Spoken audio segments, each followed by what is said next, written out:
जहां द्रोणाचार्य पुरस्कार विजेता दिग्गज कुश्ती कोच महावीर फोगाट ने भारतीय कुश्ती महासंघ पर सीधा हमला बोलते हुए गंभीर आरोप लगाए हैं कि फेडरेशन की मनमर्जी के चलते विनेश फोगाट का पूरा खेल प्रभावित हुआ।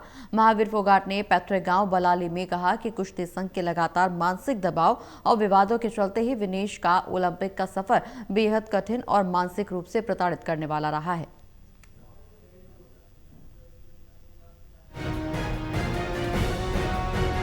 द्रोणाचार्य पुरस्कार विजेता दिग्गज कुश्ती कोच महावीर फोगाट ने भारतीय कुश्ती महासंघ पर सीधा हमला बोला और गंभीर आरोप लगाए। उन्होंने कहा फेडरेशन की मनमर्जी के कारण विनेश फोगाट का पूरा खेल प्रभावित हुआ है। महावीर फोगाट ने अपने पैतृक गांव बलाली में कहा कि कुश्ती संघ के लगातार मानसिक दबाव और विवादों के कारण ही विनेश का ओलंपिक का सफर बेहद कठिन और मानसिक रूप से प्रताड़ित करने वाला रहा है। फेडरेशन के गैर जिम्मेदाराना रवैये और तनाव की वजह से विनेश पिछले कई महीनों से ना तो समय पर खाना खा पा रही थी, ना ही मैट पर उनकी सही ढंग से प्रैक्टिस हो पा रही थी। महावीर फोगाट ने दावा किया, अगर कुश्ती महासंघ का ये अनावश्यक मानसिक दबाव, विवाद और राजनीति बीच में आती रही तो इसी तरह से खेल बिगड़ता रहेगा। अगर ऐसा ना हुआ होता तो विनेश बहुत पहले ही ओलंपिक के लिए आसानी से क्वालिफाई कर चुकी होती।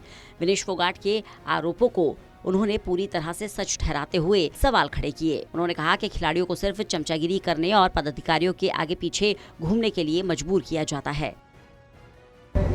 देखिए, विनेश ने बिल्कुल तैयारी करा के दी ना 1 साल से, लेकिन जो आज 2 महीना हो गया उसमें जो परेशानी, जो ना तो टाइम पर रोटी खास कह रहे हैं, ना मेहनत कर कह रहे हैं, जो कभी कोर्ट में कभी जो फेडरेशन में, तो इससे जो है वो उसके दिमाग पर जो जोर पड़ा, ना मेहनत कर सकी नहीं इतनी। तो सिर्फ यही कारण है, अगर जो स्टार्टिंग में अगर टायर होती तो वो जो एक तरफी होती, लेकिन जो 2 महीना में उसकी जो व्यवस्था न खाने की चिंता दिमाग में वैसे रही, तो इस वजह से जो है वो जो तीसरी कुश्ती सेमीफाइनल वो हार गई। तो इससे बड़ा दुख है।